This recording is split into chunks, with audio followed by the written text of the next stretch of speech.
Hi everyone, we're going to talk about the 9 different methods within psychology. So a method is how you go about doing something within psychology. So it usually means that you're carrying out a procedure,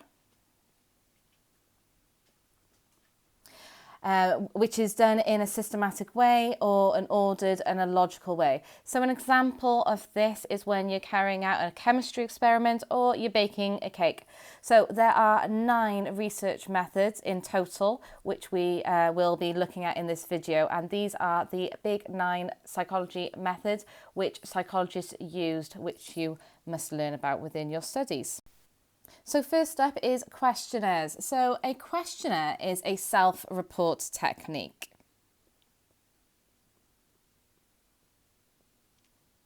So within a questionnaire, you are reporting yourself. So you are saying what's going on. So that's why it's classed as a self-report technique, which allows the participants to directly provide information about themselves. So within a questionnaire, you're giving all the information. So you're choosing what information you're putting across.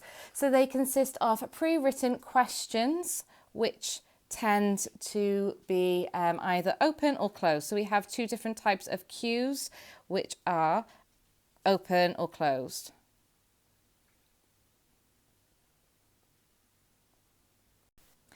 So these questionnaires can be printed and given to participants face-to-face. They can be posted, they can be filed over the phone, they can be completed over the internet, or they can just be left in a public place. So not a huge amount of technique goes into obtaining the data from questionnaires compared to other methods. So questionnaires are quite useful in surveying attitudes, opinions, beliefs, behaviours and so on. They also offer some flexibility as questions can actually be quite broad and invite participants to answer in their own words. So these are when we are using our open questions, which they produce qualitative data.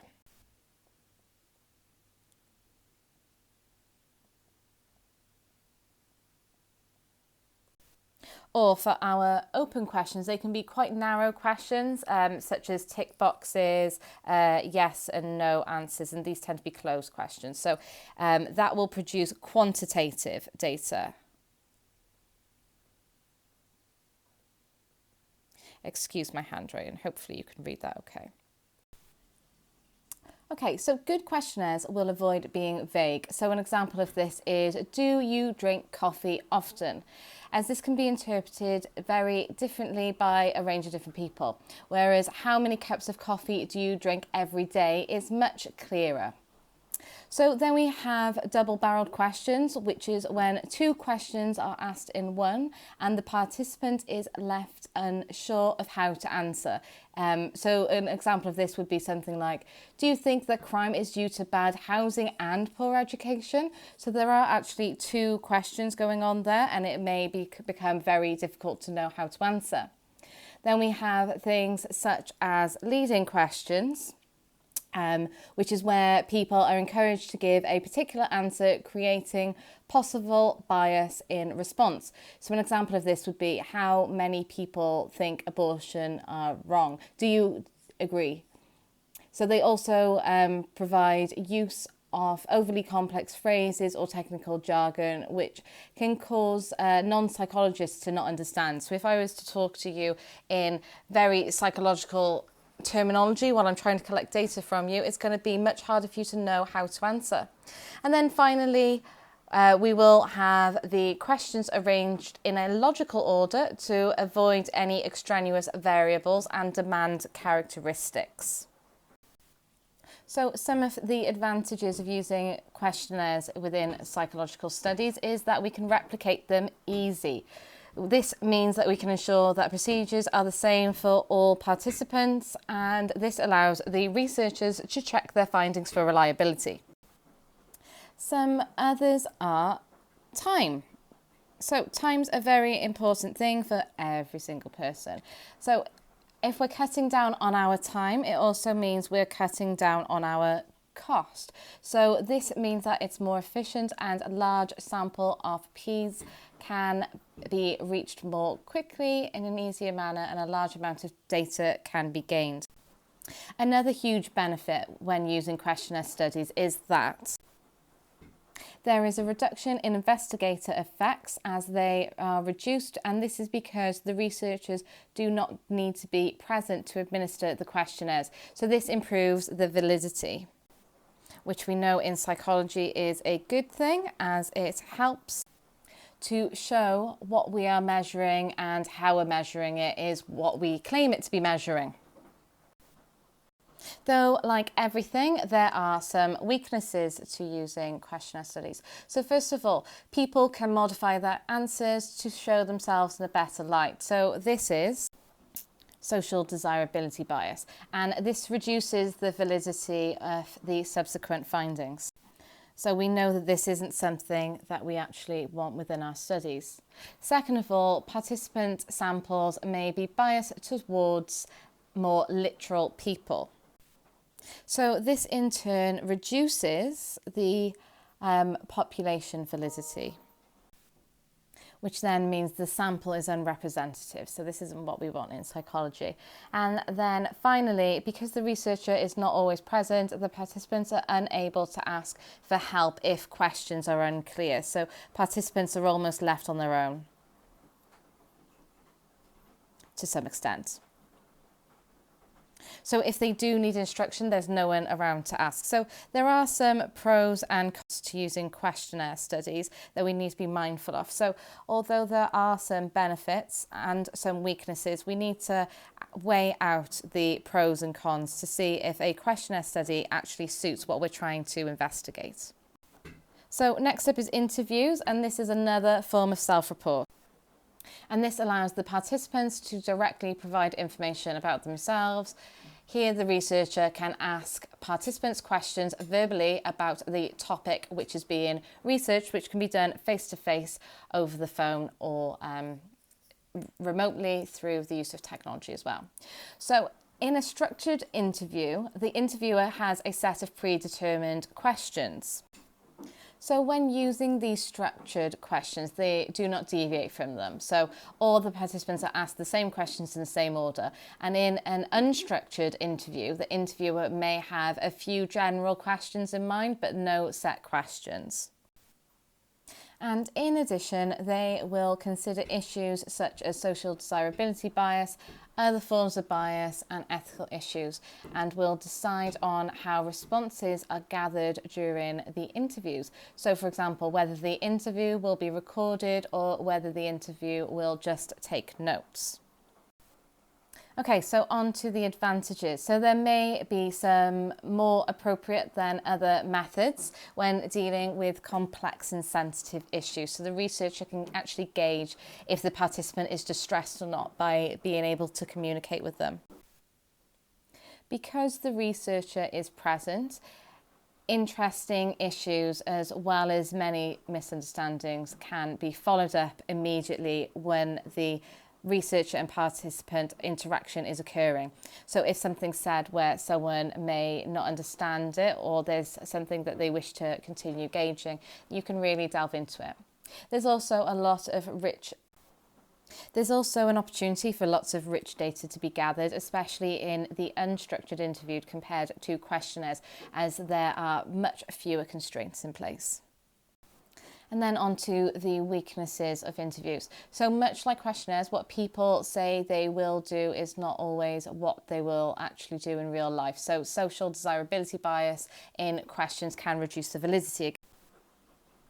Similarly, there can be low inter-rater reliability between interviews that when using the same participant over and over again, due to the interviewer effects such as the age, gender, ethnicity and personality. And then finally, interviews can be extremely time-consuming to prepare and to conduct. So detailed data sets, particularly from unstructured interview, take a long time to analyse, and we need to be mindful of that when choosing how to set up our interviews or our questionnaires, or indeed any of our studies, so that we are not affecting time or our finances, as these will all have an impact on how we can discover new things in psychology. So next up we have case studies, which are in-depth studies of just one individual or a group or an institution or an event. So this can be one person, this can be a group of people, it can be an institution such as a school or the NHS, or it can be a time in history. So if we were going to be looking at what's been happening recently, this could be a case study. So these are useful as they allow researchers to investigate unique cases in a lot of detail. So often the researcher has a narrow focus on just one aspect of the behaviour. So this tends to be a longitudinal study, which means it's done over a long period of time. So often when investigating one person, several people, an institution or a period in time, this will inevitably involve a lot of time. So this could be over the course of one's life, the whole period of an academic year, an entire block of time and so on. So World War II could be classed as a case study if we were to investigate certain aspects. So that means that case studies often have several methods which incorporate the use of other research methods as techniques. So for example, researchers may give questionnaires to participants and they may also interview them.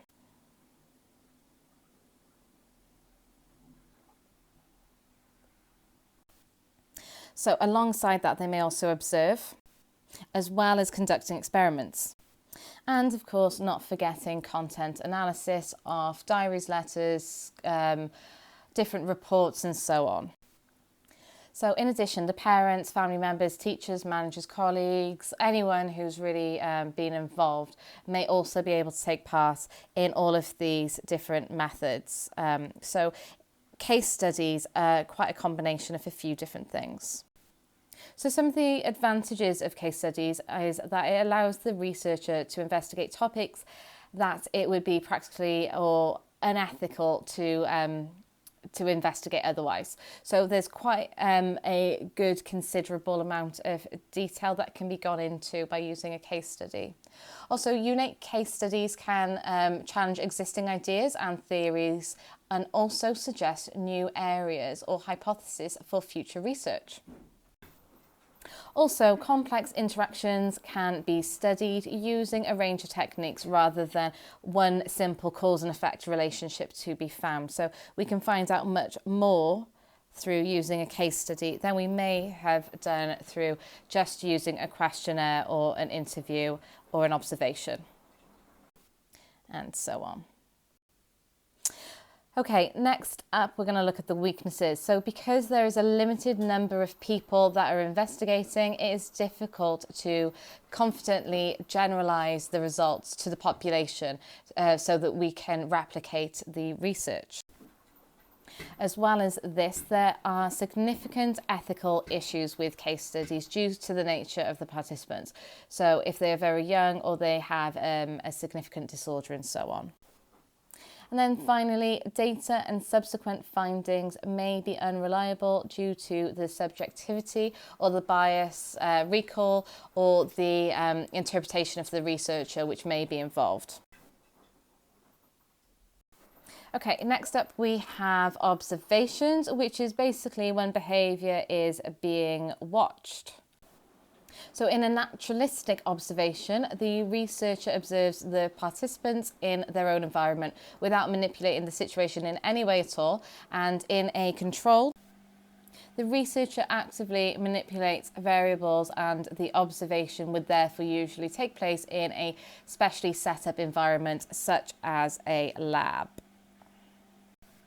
But before any observation can actually take place, the researcher has to decide on particular behaviour, categories or events that they want to investigate. So in an unstructured, the researcher will not decide in advance exactly on what behaviours they will record and will instead attempt to record a continuous stream of data focusing on eye-catching and unusual events.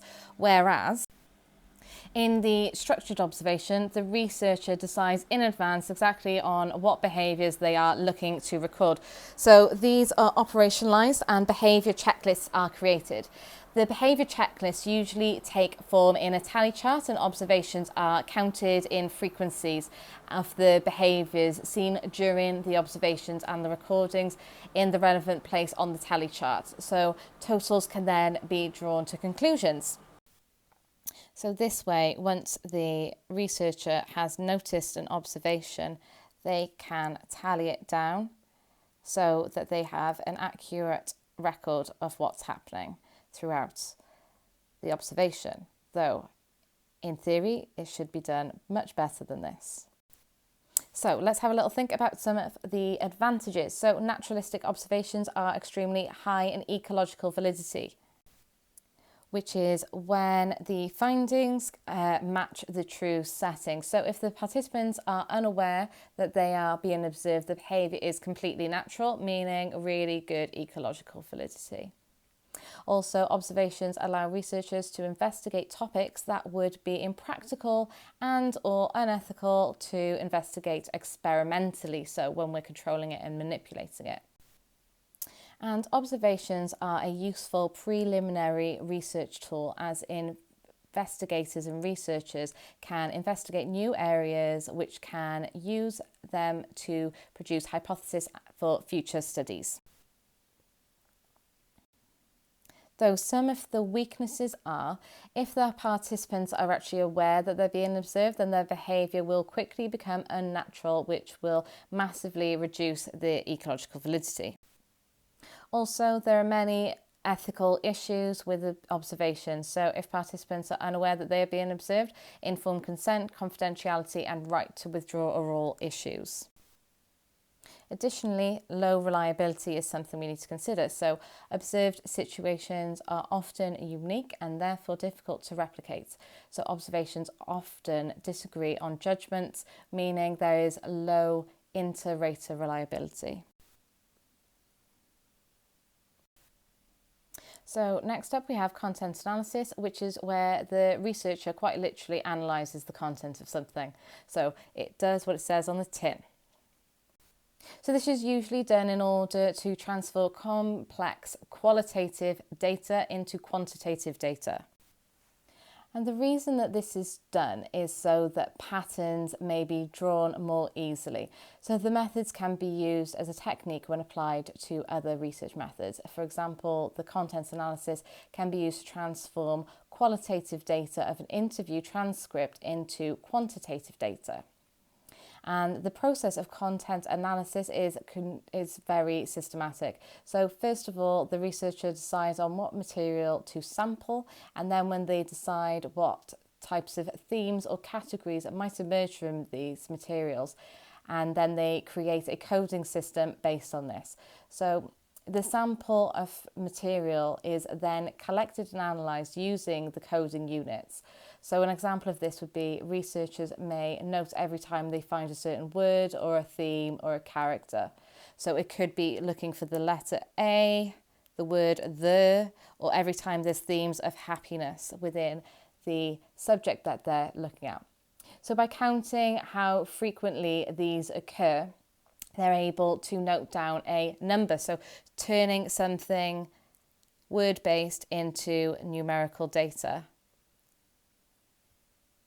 And this allows us to form statistical analysis on the data. So the advantages of using content analysis is that studies can easily be replicated by accessing the archived materials and repeating the analysis. Therefore, findings can be tested and meaning they're reliable. As well as a method, content analysis has high ecological validity because it is based on real communications which have been gathered in natural settings. And also, content analysis is an effective way of presenting qualitative data in a way that can be easy to understand. Though, of course, there are some weaknesses of content analysis, and that is that validity can be quite low. So in identifying coding units, researchers may be inconsistent or impose their own meaning on the data, meaning that there's a lot of subjectivity around it. As well as this, content analysis can be extremely time consuming, both in terms of the preparation needed and the time spent on analysing the large volumes of sample material. So there are also ethical issues with content analysis, as participants are often unaware that their material is being used as part of research. And then next we have correlational analysis. So this is a statistical technique used for investigating the strength of a relationship between two variables. So it usually involves the researcher collecting two sets of secondary data. So this means no hands-on research typically takes place. And the analysis will show either a positive correlation, which is where one variable increases, the other variable increases, or a negative correlation. And this is when one variable increases, the other decreases, or there could be no correlation at all. So we are looking at relationships.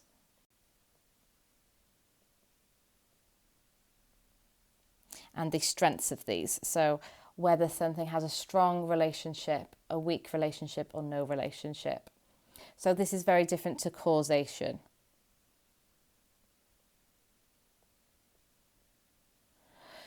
So correlations can be used to illustrate visually by using scatter graphs.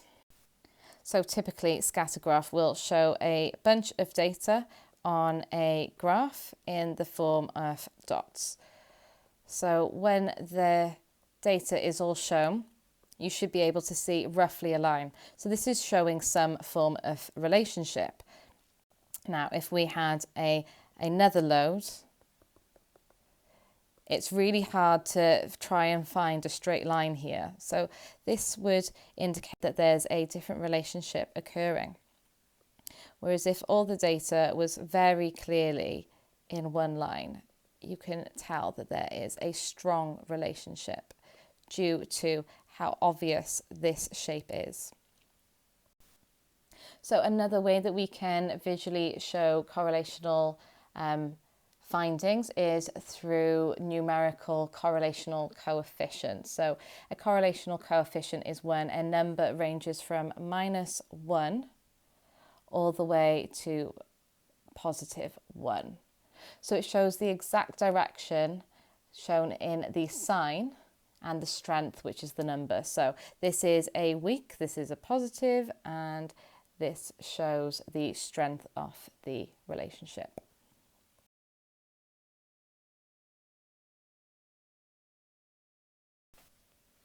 Okay, so some of the advantages of a correlational study is that they frequently utilise pre-existing or archived data. This is because the participants or the facilities are not required, so that they're quite time and cost effective. Also, correlational analysis allows researchers to investigate topics that would be impractical and unethical to investigate experimentally. And correlational analysis is a good, precise method, and it can tell researchers the exact strength and direction of a relationship between our two co-variables.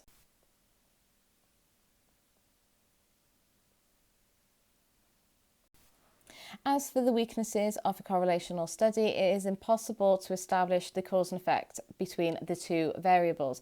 Rather, we are looking at a relationship, but we don't actually know in what manner this relationship is showing anything. So we don't know if something is impacting on something else, we just know that they kind of go together. As well as this, inaccurate conclusions are a commonplace with correlational studies. So the media and policymakers can interfere with something and make a different conclusion about what's been drawn. So that means that there are ethical implications, meaning that a misuse of data can occur. So we can only really measure linear relationships. So for example, clear, positive or negative ones. It doesn't actually detect the curvilinear relationships, which is where positive can become negative later on.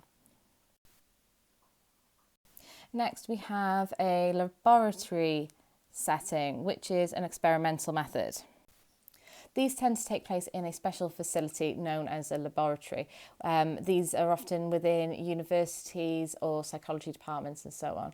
So these have an independent variable which is directly manipulated by the researcher, and it is an effect on the dependent variable which is being directly measured.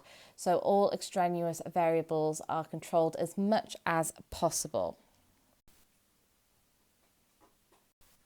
So some of the benefits of this way of conducting studies is isolation of the effect of the independent variable on the dependent variable, which means the cause and effect can be inferred with reasonable confidence. Also, strict controls and well-documented procedures mean that researchers can quite easily replicate lab experiments to check the findings for reliability.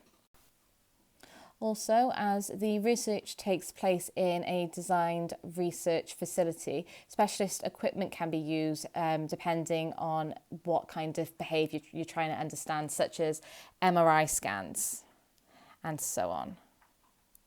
So this is a huge benefit because it allows more scientific backing. Now the cons, let's put an S there. Okay, so because these are so artificial, the research context usually means that the participants do not actually demonstrate real life behaviour.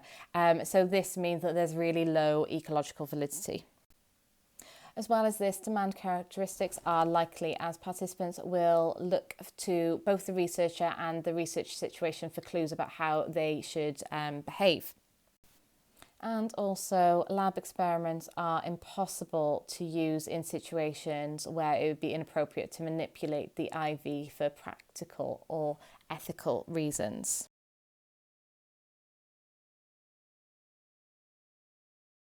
So now we have a field experiment, which is also an experimental method. So field experiments are basically the same as lab experiments in terms of the treatment of IV, DVs and EVs. So that's our independent variable, dependent variable and extraneous variables, except the lab environment is swapped for real life settings. So this could be something like a school, town centre, a hospital, a park and so on.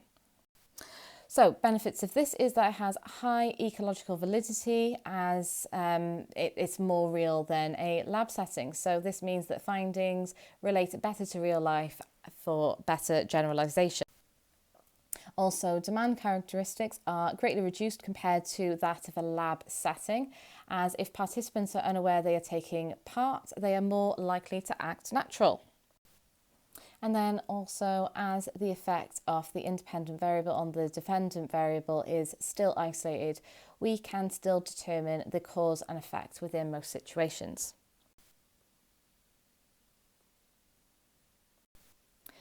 Though the weaknesses of a field experiment is that the researcher's control over the environment reduces the real world. So more extraneous variables, which later turn into confounding variables, and these greatly reduce the validity of the results. Also, if participants are unaware that they are taking part, then they may become distressed by manipulation of the independent variable. So it's almost impossible to debrief them in this way. And because the researcher has no control over the participants who take part in samples, they may actually be biased. So, for example, they may choose different ages and genders and so on. So population validity is therefore reduced. So then finally we have natural studies. So these are also experimental studies. So in a natural experiment, the researcher does not manipulate the independent variable at all. It is all naturally occurring, and they act only to measure the effect of the independent variable on the dependent variable. So this method is not actually truly experimental, it is far more quasi-experimental.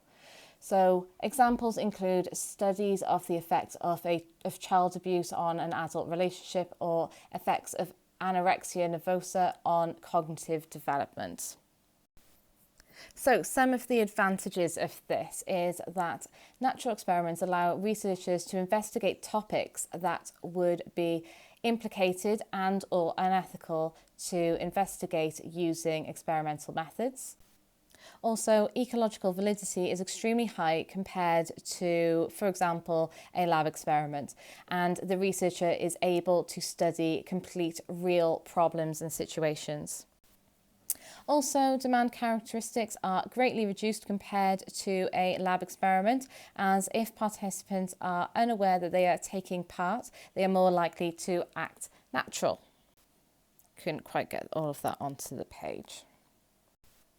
And finally, the weaknesses of the natural experiment. So the researcher has no control over the environment, which means extraneous variables, which later then result in confounding variables, can greatly reduce the validity of the results, as they cannot be eliminated. Also, ethical guidelines of informed consent, confidentiality, right to withdraw are all breached if the participants are unaware that they are taking part in the research. As the natural events psychologists wish to study are often rare or even one-offs, it is often impossible to replicate the research to test the findings of reliability. So hopefully you now have a better understanding of different aspects of research methods in psychology. Thanks, bye.